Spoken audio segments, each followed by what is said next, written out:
benang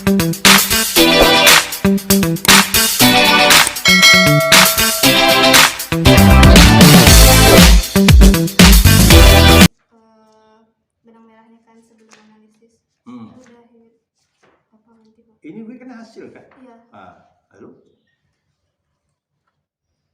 Kemarin kan Bapak bilang naikkan dulu konsepnya baru dianalisis kan Pak? Iya. Lalu udah diperbaiki. Terus ini juga udah diperbaiki. Udah. Jadi banyak. Hasil penelitian. Jadi hasil penelitian ini gambarnya datanya apa? Berapa jumlah apanya berapa? Per ini. Enggak, sekarang kamu gambaran dulu. Kamu berjelasan dulu berapa jumlah puisi itu, berapa yang mau digambarkan dengan ini. Jumlah puisinya ada kalau nggak salah kalau mereka 15. Iya di sini. Data kan itu kan data mana? Nggak ada. Kamu rekam. Ini memiliki 50 judul terus dari 10. Ya kamu buat 20 judul. Jadi yang ada itu yang mana? Yang ada berapa? Pada analisis ini cenderung ditemukan situasi politik yang ini terus ini Pak yang tentang kekuasaan, politik kekuasaan itu ada 5 judul. Cara kamu mengumpulkannya pertama sekali umum. Yang kamu bicarakan itu pertama bahwa kamu jelaskan bahwa objek penelitian kamu itu, kamu kan berarti udah mencermati data. Kamu rekam, kau catat. Kenapa? Nggak ada paket. Nah, jadi kamu jelaskan di awalnya dulu bahwa kumpulan puisi ini terdiri dari sekian menghimpun sekian judul puisi yang ada kaitannya, gambarannya tentang peristiwa itu menurut kamu itu ada berapa? Lalu gambarkan itu di paragraf pertama. Paham? Jadi ini boleh diangkat di yang pertama gitu.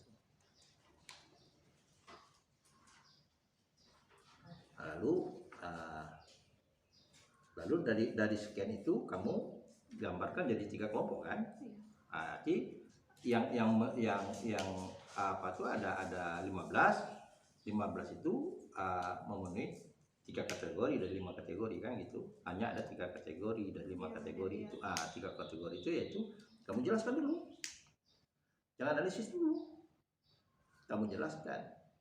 Di aspek pertama itu ada sekian kategori, baru kamu contohkan. Paham nggak? Dicontohkan. Kamu aja ambil cuplikannya, puisinya. Ini dia kan? Ini jangan satu. Kalau cuplikan kan nggak semuanya utuh di bait itu kan nggak semuanya utuh semuanya kita kan enggak. Nah itu di bait artinya per bait berapa, satu bait berapa gitu. Nggak apa-apa kalau dia cuma 5 kalau lihat satu bait itu satu puisi itu kamu ambil satu bait tidak ada masalah. Paham nggak? Saya bicara sistematis nih. Data pertama kali kamu kan bicara tentang secara umum puisi, kumpulan puisi ini terhimpun berapa jumlah puisi, judul puisi. Dari jumlah itu yang berkaitan dengan masalah kamu tuh ada 15, ya kan? Dari 15 itu kamu melihat dari 15 itu yang masuk dari berdasarkan teori itu ya yang masuk cuma ada tiga aspek, tiga sesuai teori itu. 3 konsep politik yang ada. Ya kan? Nah, itu masing-masing itu dapat 5 konsep ini ada 5 judul. Nah, kamu bisa narasikan begitu. Nah, lalu mulai ke konsep pertama. Data konsep pertama itu. Kamu buktikan datanya apa? Ini dia kan? Ini dia kan? Ini konsep pertama ini Pak. Iya, konsep pertama ini puisinya apa? Yang pertama. Ya kan betul ini. Oh ya. Ini contohnya ini. Nah ini judulnya, lalu kamu mengatakan kenapa ini, data kamu mana? Pendampingnya mana? Data koran kamu tuh mana? Langsung di dalam ini? Lah iya. Mana? Ini Pak. Ya ini kan karena menggambarkan tag-tagnya mana? Di lampiran Pak, tapi belum dimasukkan. Ya kamu harus jelaskan gitu. Kalau mau masuk lampiran. Oh dibilang pada lampiran. Iya lampiran berapa gitu. Yang menguatkan bahwa dia ini. Oh iya Pak. Paham nggak? Iya. Lalu terus begitu selanjutnya 5 tadi, 5 posisi tadi ya, ini posisi ini posisi ini, kamu lihat data di sini. Kalau mau misalnya kalau nanti di seminar hasil disuruh masukkan ke dalam ini, tidak ada masalah. Apa langsung? Tidak ada masalah. Tapi ini apa lampiran aja dulu? Ya tidak apa lampirannya dulu. Kalau memang artinya tidak bisa diambil cuplikannya gitu loh. Paham nggak? Di lampiran tadi kalau kamu lihat di Metro misalnya ini yang memuatkan ini ada satu paragraf cuma. Kalau satu paragraf cuma tidak apa ini kan dimasukkan langsung. Nah, lalu ada berapa sumber? Jadi misalnya satu puisi ini yang dukungnya ada berapa sumber. Nah, begitu terus susunannya.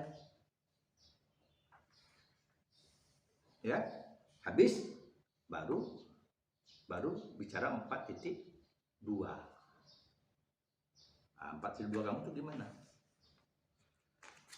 Jadi kamu benahi lagi nih ya, benahi lagi ya. Sebetulnya datanya sudah ada sini. Itu sudah ada gitu. Sudah ada, saya lihat sudah tahu saya sudah ada datanya gini. Cuma menyusunnya secara sistematisnya. Menyusunnya. Pasangannya itu menurut saya. Iya. Ini judul puisinya mana? Langsung di sini Pak, karena di judul gini Aku Dalam Keadaan. Oh itu. Iya, karena dia ada beberapa bait. Kamu jangan 3 titik, salah kamu nanti nih. Satu bait, kalau lebih satu baris itu titik kan. Maksudnya Pak? Tanda titik-titik ini dalam ejaan kalau lebih dari satu baris, kita titik-titiknya panjang sepanjang ini gitu. Oh, oke Pak. Oke. Paham? Nah, itu ada aturan kaidahnya gitu. Kalau lebih dari satu baris, kalau kitanya apa cuma 3 titik. Tapi kalau lebih, nah kita berarti ini orang tahu bahwa itu banyak yang dihilangkan di atas. Kalau di bawah tidak ada dihilangkan jangan dibuat titik. Tapi kalau ada yang dihilangkan di bawah ini, ya kasih lagi harus titik. Nah sekarang udah sampai ini kan, tinggal menata aja lagi kan. Nah tinggal menata aja lagi. Lalu membahas lagi kan, mengapresiasinya lagi kan. 4.2-nya mana?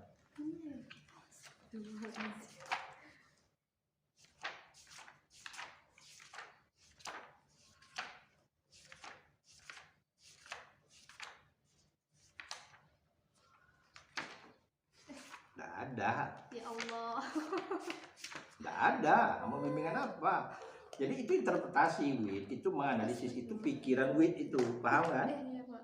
Nah itulah pikiran itu. Artinya gini kamu lihat puisi nih. Ini buktinya. Kamu mengaitkan antara puisi ini dengan teks ini gitu. Paham nggak? Kamu ini punya puisi, kamu nih sekarang nih. Sekarang siapa buktinya gitu. Mengaitkan kamu ini gitu. Oh kalian punya serasi, jilbab sama-sama hitam. Gitu, sama-sama pakaian bawah itu gelap. Sama-sama nggak mandi pagi, misalnya gitu. Jadi ada connect gitu. Ngerti kan? Iya. Termasuk Wit menganalisa, oh ini ketika dijadikan teks, rupanya cara pandangnya, cara olahnya itu beda gitu. Atau sama. Paham tuh? Dia dengan teks berita. Iya. Berita itu kan menggambarkan. Iya. Sekarang kan begini, ada terjadi kecelakaan nih. Kita bertiga menulis. Kan macam-macam bisa. Kamu bisa katakan, duh kasihan ya, korbannya begini. Tapi kalau saya menulis ini sisi lain, nah inilah gara-gara keteledoran yang akan terjadi. Peristiwanya sama loh, objeknya sama, peristiwanya sama. Yang menulis tentang apa yang dikatakan oleh Muhid ini, mungkin ada beberapa puisi. Peristiwanya mungkin beberapa puisi orang lain ya, bukan mungkin aja gitu. Mungkin ada beberapa puisi orang lain gitu. Tapi kan sisi memandangnya kan ini sisi Muhid nih, yang kebicarakan sisi Muhid. Memang itu kalau dilihat seperti ini Pak, ada dengan struktur genetik. Ya sebetulnya secara implisitnya memang ada dengan struktur genetik. Kalau tidak ada hubungan dengan penulisnya, bagaimana? Karena itu prosesnya dari diri penulis. Penulis yang merekam. Nah, jadi itu yang kamu analisis itu. Kamu lihat teks ini puisinya, lalu di apa? Bukan kamu gaduh gitu aja. Paham tuh? Berarti ini berarti bisa jadi Muhid itu tidak hadir di peristiwa itu. Yakin saya nggak hadir dia. Iya. Peristiwanya Jakarta dia di sini loh. Iya. Dia demo dulu di sini. Peristiwa itu Jakarta itu dia dari media juga. Yang nama media ini kan bisa jadi dilebih-lebihkannya atau dikurang-kuranginya gitu. Ngerti kan? Atau misalnya gambaran ini, gambaran yang ada di puisi itu hanya gambaran emosional. Bukan dia kan ada dua, ada kemungkinan itu. Ada bentuknya narasi. Ada bentuknya eksposisi. Ada bentuknya argumentasi. Benar nggak? Iya. Jadi dia berargumentasi tentang itu, dan dia menanggapi, dia punya pendapat tentang itu, beropini dia. Puisi itu memberikan tawaran opini tentang peristiwa itu. Nah itu yang wilayah Wit itu membahas. Ini dia dalam gambar ini apa? Dan posisinya dia memperjelas peristiwa itu. Jadi ibaratnya orang baca koran, orang baca puisi, ya sama, paling melengkapi. Ketika terjadi, ini saya beri contoh, ketika terjadi puisi Kerawang Bekasi, ada yang mengatakan peristiwa itu inspirasinya dari kasus Rengas Dengklok, ya, Rengas Dengklok. Nah, kita nonton Rengas Dengklok itu bagaimana di Rengas Dengklok itu dokumentasi perjuangan, semangat perjuangan yang diberikan, bukan orang dari awal gitu. Walaupun itu mungkin bentuk rekayasa ya, dari bukan rekayasa, maksud saya itu rekayasa itu kan tentu orang tidak mungkin mendokumentasikan secara langsung, tentu dari informasi orang. Lalu Khairi menerjemahkannya apa? Bukan peristiwanya itu, tapi yang diambil Khairi itu adalah semangatnya itu. Semangat orang itu udah korban, bukan perang, tapi dia melihat orang korban, bukan dia melihat heroiknya orang perang. Gitu. Paham? Satu. Yang kedua, mungkin keterkaitan apa yang dikatakan oleh Muhid itu, dia tidak menggambarkan keterikatannya dengan teks, tapi peristiwa itu ada memang. Artinya dia tidak menunjukkan, oh peristiwanya bukan baru di Jakarta misalnya. Karena yang gejolak 98 itu kan di Jakarta. Ngerti kan? Reformasi yang terbesar itu, gerakan yang menghancur leburkan kondisi ekonomi itu kan di Jakarta, di kota besar, Jakarta, Bandung gitu. Tapi yang besar itu kan di Jakarta, mal-mal terbakar semuanya gitu. Kalau di Pekanbaru ya ada sih, dia ada ya gitu, tapi enggak sebesar Jakarta kan gitu. Nah, itu tadi saya katakan, apakah dia memperkuat peristiwa itu? Nah, itu jadi itu wilayah Wit menganalisisnya. Jadi sekali lagi, Wit baca teks ini, teks yang jadi data sumber data ini, udah dapat data dukungnya. Sekarang menghubungkan antara data dukungnya tadi, karena memetik nih kan, ada dengan teksnya. Apakah teks ini menjelaskan data dukungnya seperti yang saya katakan tadi, atau dia membuat opini, ya? Nah, atau dia justru membuat argumentasi gitu. Paham? Ada kecelakaan, orang bicara masalah kecelakaan itu, tapi orang bicarakan penyebabnya. Itulah gara-gara kamu jadi siapkan. Bukan peristiwa kecelakaan, tapi ada orang katakan, oh kecelakaan ngeri betul ya. Dia mendeskripsikan.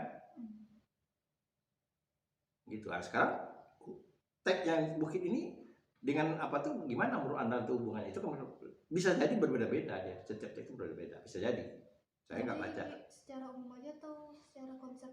Secara konsep. Bisa saja secara umum kamu lihat. Secara konsep gitu. Iya, secara umum boleh. Artinya bisa jadi Muhid itu memposisikan peristiwa itu sebagai bentuk dia beropini atau dia berargumentasi, dia bicara tentang penyebab misalnya, atau dia mengkritisi posisi puisinya itu gitu, atau dia memperjelas, mendeskripsikan. Kalau kita lihat misalnya mungkin bisa jadi lebih dramatis di puisi ini daripada kan di berita. Berarti sifatnya dia melebih-lebihkan. Wajar loh gitu. Nah, jadi kan itu tadi yang saya katakan begini. Jadi misalnya begini ya, Wid itu sekarang ditanya oleh teman, dari mana dia mau ke Sapia? Lalu gimana kayak biasa, bimbingan lah biasa. Tapi ada gayanya orang tidak. Tanya Nurul gimana? Bimbingan gimana? Oh dia begini betul, aksen betul begini-gini. Dia lebih-lebihkan gitu. Kok kata Wid tadi biasa ke bimbingan? Kok si Nurul yang datang di awal mengatakan berbeda? Akan menimbul orang berpikir kan, jangan-jangan nih karena dengan Nurul itu Nurul sendiri gitu kan, bisa jadi seperti itu. Jadi puisi itu mimetik, tidak mungkin dia kayak potret, tidak mungkin ya. Teks dengan teks tidak mungkin. Yang bisa sama itu pun mungkin akan terjadi berbeda juga sudut pandangnya. Kalau dia ada potret video, oke lah, dia gambar video, oke lah. Tapi kalau namanya teks, wilayah teks tadi, teksnya gayanya itu dicampur lagi pikirannya, diksinya dia, bisa jadi kita berasumsi lain. Jadi bisa jadi ini posisinya dia mimetik itu. Nah ini kajian mimetik, bukan kita katakan ini keterkaitan dengan ini, bukan hanya itu artinya banyak identifikasi. Tapi analis IWIT itu sudah mengatakan seperti itu. Lalu anda bisa berini gitu, bisa nanti anda berargumen, anda bisa nanti mempertahankan. Ya kalau menurut sumber yang saya baca itu begini Pak peristiwanya, ngerti? Nah, jadi tergantung sisi orang memandang ini, karena anda melihat dari sisinya si Muhid melihat peristiwa itu, melihat bukan berarti dia hadir dalam peristiwa itu, tentu dia dari sumber-sumber data juga. Jangan-jangan sumber datanya itu sama, televisi, ya kan, koran, kan itu, jangan-jangan itu. Nah, lalu cara memandangnya, cara dia menanggapinya, bisa jadi ini karena dia orang tokoh 98 untuk Bukan Baru ya, dia salah satu peserta 98, saya tahu itu. Bisa jadi karena dia sebagai di sisi dia kan berbeda nih. Kalau sisi pemerintah kan berbeda, ada orang berlebih-lebihkan, ada orang yang biasa aja kok gitu. Bisa jadi seperti itu. Nah itulah wilayah WIT yang ingin mengaitkan gambaran sebenarnya menurut formasi dengan gambaran dalam puisi. Nah, kalau misalnya gayanya Muhid itu yang di sini dia berlebihan, misalnya ketika dibicara misalnya masalah kondisi Chinese, dia lebih apa katakan lebih dramatis, lebih mengucat gitu misalnya. Mungkin itu ada emosionalnya masuk di situ. Nggak netral dia bicara gitu. Paham itu? Nah, karena tergantung sudut pandangnya kita. Sama dengan kita COVID sekarang nih, orang katakan ini payah menderita COVID, tapi ada orang kaya yang kena COVID. Ada orang kaya kena COVID, kan ada orang kaya bersyukur saja COVID itu gitu ya. 98 juga begitu. Orang 98 itu saya putra abang saya meneliti ya. Ketika dolar itu 15.000, tukaran dolar itu 15.000 rupiah, $1 Amerika, orang di nelayan di Kepulauan Riau itu mereka pesta pora. Karena mereka bisa jual udang sampai 150.000 sekilo. Orang eksportir, dia pesta pora.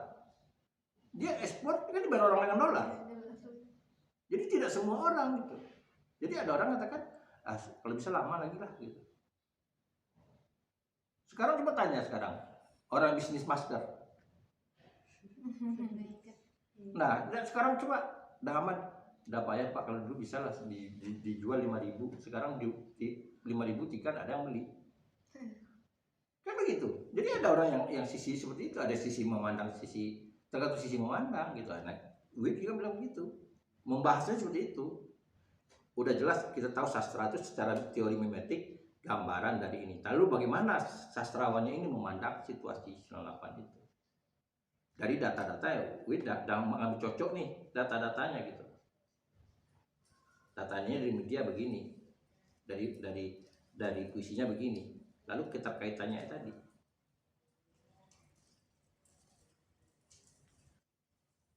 Oke? Berarti itu kan belum membahas. Nah, itu aja. Dan kemudian data lampiran tadi itu kamu kaitkan, kamu buat halaman lampiran ada. Mana lampirannya mana sih? Lampirannya belum dimasukkan. Sama aja kamu Baru bimbingan. masukkan ini. Iya. Ini udah alfabetis. Sudah Pak, cuma ada yang kurang nih tanda kurung. Oh, tanda kurung di tahun. Iya. Oke, rapikan lagi. Kalau daftar isi berita sama daftar isi Lampiran. kajian boleh masukkan itu juga atau dibedain? Iya, dibedain lah. Daftar pustakanya. Dibedain. Oh, daftar bukan. Ada daftar linknya tuh Pak. Nih, ya, ini kan berita nih, ini berita. Oh, ini boleh. buku, gitu. Boleh. Nggak apa-apa satu gitu. Iya. Boleh, tapi kalau fotokopi lampiran itu kamu buat halaman sendiri. Iya. Di halaman, walau itu fotokopian kamu buat apa sendiri. Ada lagi. Nah, kamu kejar lah nih. Iya Pak. Ya. Dari pertama ada jadi tepat waktu jam 8 ya jam 8. Begitu dan itu. Oke.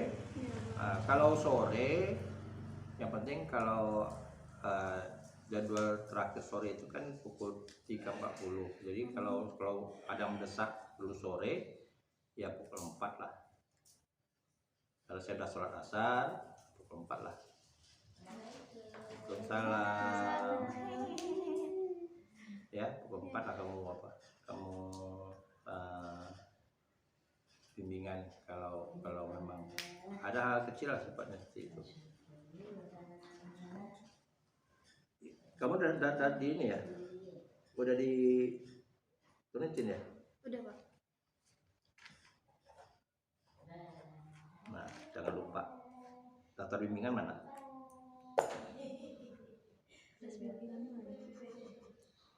Lupa Wah, lagi. itu kamu Sekali catat lagi lah. di sini kan Pak. Iya. Ini.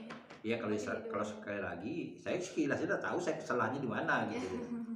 Itu yang belum. Jadi sebetulnya di skripsi ini yang pertama yang harus kamu pikirkan itu adalah kenapa kita latar belakang, kenapa kita memilih ini karya ini, landasan apa, ya kan?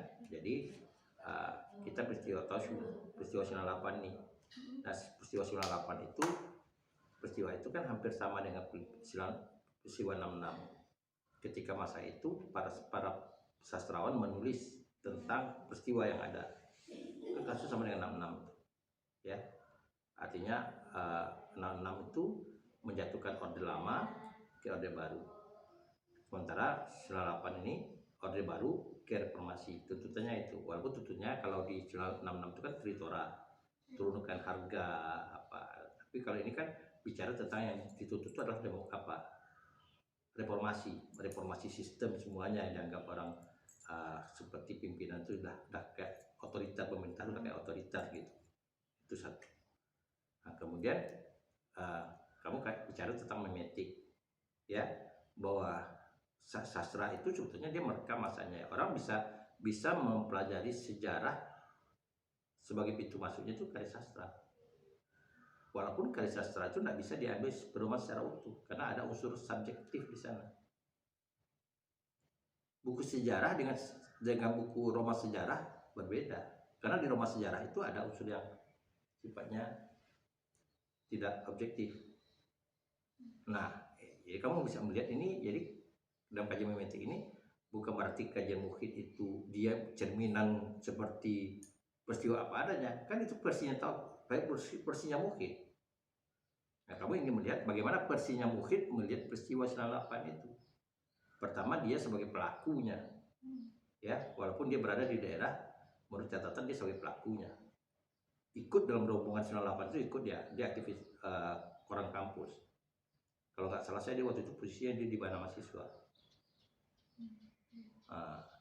Tokoh-tokohnya saya kenal, betul, saya kenal dengan orang-orang itu. Ada dari beberapa universitas. Itu gerakan kalau di Riau ini salah satu poros yang kuat itu adalah media kampus, koran kampus. Dari UIN, dari UIR, ada aklamasi ya, ada Bana Mahasiswa, kemudian siapa lagi ya, dari UIR. Saya tahu beberapa tokohnya. Itu yang nomor 1 ada Zulmizan Assegaf yang sekarang di PAN. Kemudian ada saya lupa nih yang di PKS sekarang partainya Didi Bengkalis. Kemudian ada yang sekarang jadi ngikuti Ustadz Puas, si Henry anak Abdurrahman itu dari UIN, sama satu lagi siapa namanya. Kemudian ada Iwan dari UIN. Jadi ada beberapa orang. Jadi rata-rata mereka tuh mengadakan pola. Tapi peristiwa yang dibicarakan bukan peristiwa yang baru kan, peristiwa Jakarta, sentra Jakarta. Gitu.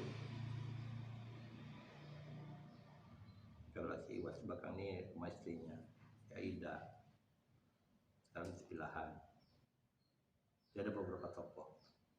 Dan saya tahu penggeraknya siapa. Jadi artinya yang memberikan motivasi mereka, memberikan pencerahan mereka itu, mereka pertemuan rutin, ada beberapa tokoh yang di belakang mereka gitu pendekarannya. Bukan dia diatur, tidak, tapi memberikan pencerahan, diskusi gitu. Di Reformasi 98 itu gitu. Kebetulan Mukhid itu dia dosen di politik kan, Iya, sosiologi, ilmu pemerintahan dia, dan dia juga jurnalis dulu, pernah jadi freelance Tempo. Ada juga kan. Oke, ada lagi. Validator. Iya, Anda carilah anak-anak ini peristiwa itu yang anak muda gitu. Yang mudah ya, yang mudah kamu menjumpainya gitu. Oh. Yang mudah bukan mudah apa? Artinya mudah, dia punya wawasan tentang kondisi pada waktu itu. Kemudian dia ngerti dalam puisi.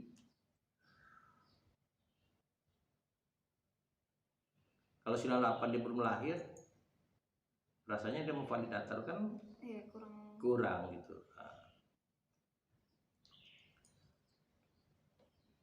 Dilampirkan ada data kamu tuh yang ditangani oleh validator, yang kamu data tadi divalidkan sama dengan analisis kamu. Jadi analisis kamu tuh tadi Widya itu yang menggambarkannya, yaitu hubungan antara teks itu dengan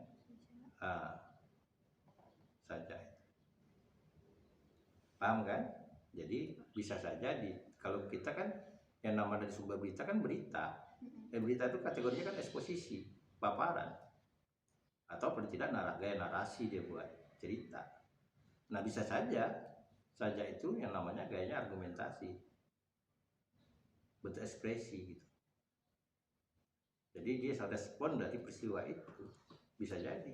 Atau dia bentuk narasi juga, lebih jelas lagi gitu. Atau dia mengambil posisi mendeskripsikan gitu. Mendeskripsikan itu mungkin tujuannya dramatis. Paham tadi? Dia membuat gambar itu dramatis karena teks itu bisa saja kurang dari kenyataannya, bisa saja berlebihan. Ya ada pengaruh itu. Aspek kita bercerita, itu kan tidak bisa sama. Karena ada di situ aspek interpretasi seseorang terhadap sebuah peristiwa. Gitu. Oke, cepat nanti bukalin nanti dia nanti ketanya itu. Hal teknis.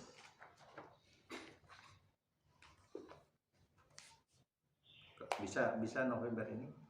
Sekarang berapa? Katanya 2 minggu November terakhir ini udah diisi sama orang besar, Pak. Jadi belum baru lagi gitu. Iya, penting kamu daftar dulu. Iya.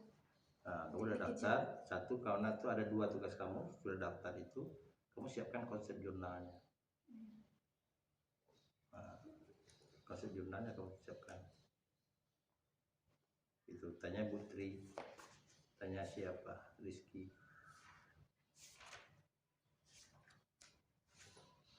Dua minggu ini ada yang besar. Iya, katanya gitu Pak, udah penuh kata si Pia kemarin yang sama Bella. Udah daftar orang tuh, tapi ditunda ke bulan baru katanya. Apa gitu ya kan? Udah penuh, udah 2 minggu ini sama orang besar. Tapi udah masuk grup itu udah si Pia sama Bella nya. Ya kamu Sidik ini.